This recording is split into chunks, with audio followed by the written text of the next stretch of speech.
Ayer se dio a conocer que la Comisión Ejecutiva de Atención a Víctimas será la que dé seguimiento al caso sobre los cuerpos que no han sido manejados adecuadamente por el Servicio Médico Forense de Jalisco. Vimos el caso incluso de cuerpos almacenados en contenedores de tráilers. Para platicar sobre dichas acciones, saludo a Jaime Rochín, que él es titular de esta Comisión Ejecutiva de Atención a Víctimas. Jaime, ¿cómo está? Buenos días.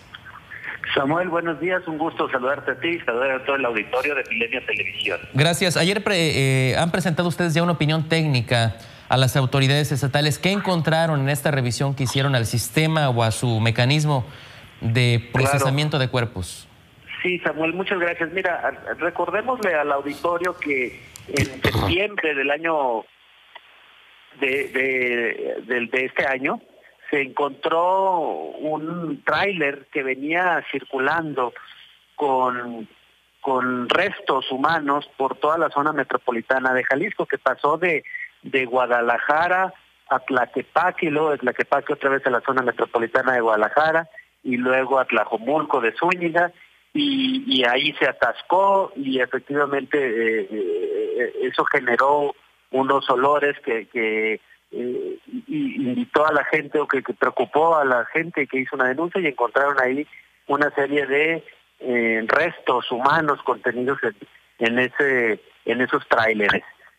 A partir de ese momento la Comisión Ejecutiva de Atención a Víctimas hizo una visita in situ a Guadalajara para conocer el estado de esta situación. Nos llamó mucho la atención, Samuel, que el Instituto Jalisciense de Ciencias Forenses es quizá el más prestigiado del país, o era hasta ese momento.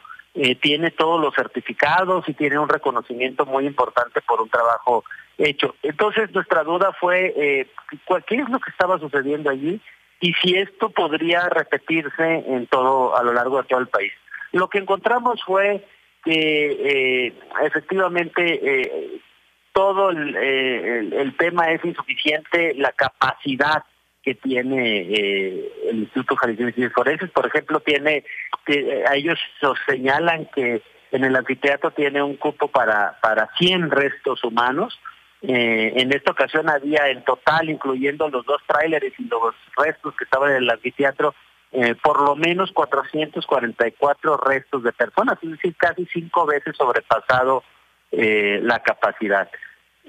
Al hacer las investigaciones, las entrevistas, las visitas en el lugar, entraron las peritas a los camiones, a los tráileres, encontramos primero que hay una falta absoluta de personal adecuado, especializado, que hay también una falta de recursos materiales en todo el proceso, para el proceso de identificación, que hay una enorme falta de coordinación desde la propia Fiscalía General para poder realizar los trámites de entrega. Y en cuanto a los tráileres, encontramos que son fundamentalmente contenedores móviles que contienen allí, pues en este caso a una temperatura determinada, los restos humanos, pues que la situación en la que estaban atenta contra la dignidad de las personas que están en búsqueda, al ver que los restos humanos están apilados unos sobre otros. No había manera en uno de los tráileres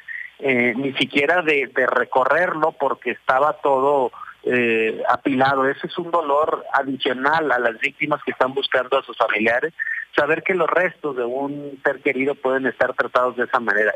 Además de que se generan riesgos técnicos muy fuertes, como por ejemplo la contaminación cruzada.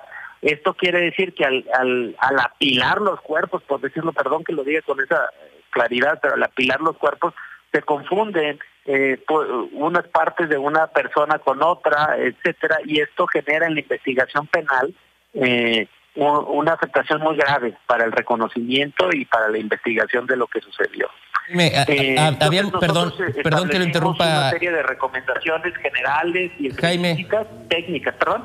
Le quería preguntar, es que después de esta crisis, llamémosle así, que vimos en el Instituto Jalisciense de Ciencias Forenses, pues anunciaron la construcción de gavetas o al menos el uso de un predio ya especializado para pues enterrar los cuerpos no identificados y demás, ¿no?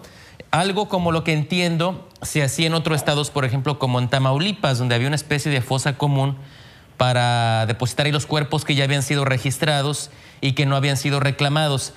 ¿Esto no ha sido suficiente en Jalisco? Mira, lo que te puedo decir es que la Comisión Ejecutiva de Atención a Víctimas se presentó ahí los días 21 y 22 de septiembre y allí hizo estos análisis. A partir de el resultado que estamos presentando es hasta esa fecha. Okay.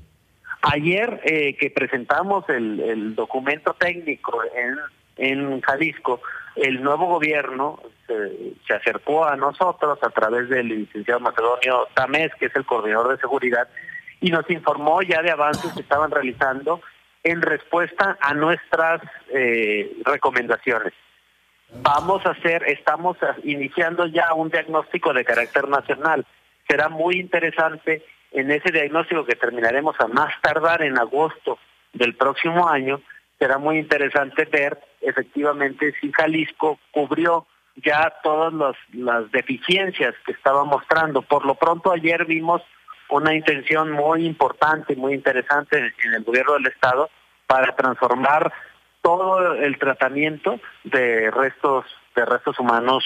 Vamos a ver, vamos a seguir muy de cerca cómo hacen este procedimiento, y estamos ya haciendo un diagnóstico a nivel global para ver, porque Samuel, lo que estamos viendo es que ante el crecimiento de la violencia en muchos estados de la República, en casi todo el país, la capacidad de estos institutos es ampliamente superada, y en la mayoría de las veces los estados no están tomando las medidas necesarias para poder atender esta tragedia humanitaria. Justo eso le iba a preguntar, Jaime. Esa era otra. Lo importante es que deje de haber este tipo de violencia. Sí.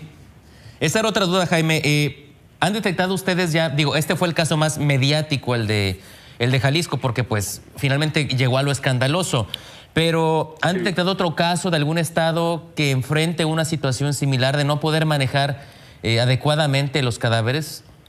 Mira, sí, el tema es que lo tenemos que documentar y hacer de manera formal. Ha habido casos verdaderamente terribles, como el caso de Morelos, donde en su momento Javier Sicilia, cuando salió el tema de los traileres, me comentó que efectivamente era una barbaridad lo que estaban haciendo, pero que por lo menos los tenían en tráileres, porque en Morelos, recordemos, el propio gobierno hace algunos años llevaba a las gentes a fosas, y los escondían, por decirlo de alguna manera, ahí sin mayor investigación. O sea, que sí es un tema que nos va a representar una investigación muy importante para ver qué están haciendo las entidades federativas. También hemos recibido quejas de distintos estados donde parece que la situación está similar a la de Jalisco, pero sí, no quisiera yo adelantarme hasta no tener, como en el caso de Jalisco, que tuvimos todos los elementos claros, científicos, porque lo que se les presentó fue un documento técnico científico que, respetando esas indicaciones, esos señalamientos, esas sugerencias, fundamentalmente se tratará con dignidad a los restos de las personas. A partir de ahí, nosotros también haremos una recomendación general a todas las entidades federativas cuando tengamos los elementos suficientes. Muy bien, pues vamos a estar atentos a cómo se cumplan estas recomendaciones que han hecho ustedes, y a la vuelta de unos meses saber si ya se están manejando de una manera más adecuada los cuerpos por parte de este Instituto Jalisciense de Ciencias Forenses. Gracias, Jaime Rochín. Así es, Samuel. Gracias. ¿Sí? Insistir que lo importante es que en el país hagamos conciencia de que debe dejar de haber estas violencias tan graves que nos generan víctimas cada día más grandes, y no hay fuerza humana, capacidad técnica que pueda resistir tanta violencia, tanta muerte. Entonces sí es importante siempre tener presente que la solución está en combatir la violencia y en generar un país en paz. Así es, justamente lo ideal sería que no hubiera muertos por violencia. Vamos a estar atentos a ello. O por lo menos no en esa cantidad que estamos teniendo en este país, que es verdaderamente lamentable. Pues sí. Muchas gracias por tomar la llamada esta mañana, Jaime Rochín, titular de la Comisión Ejecutiva de Atención a Víctimas. Gracias, Samuel. Un saludo a ti y un abrazo a todo tu auditorio. Gracias.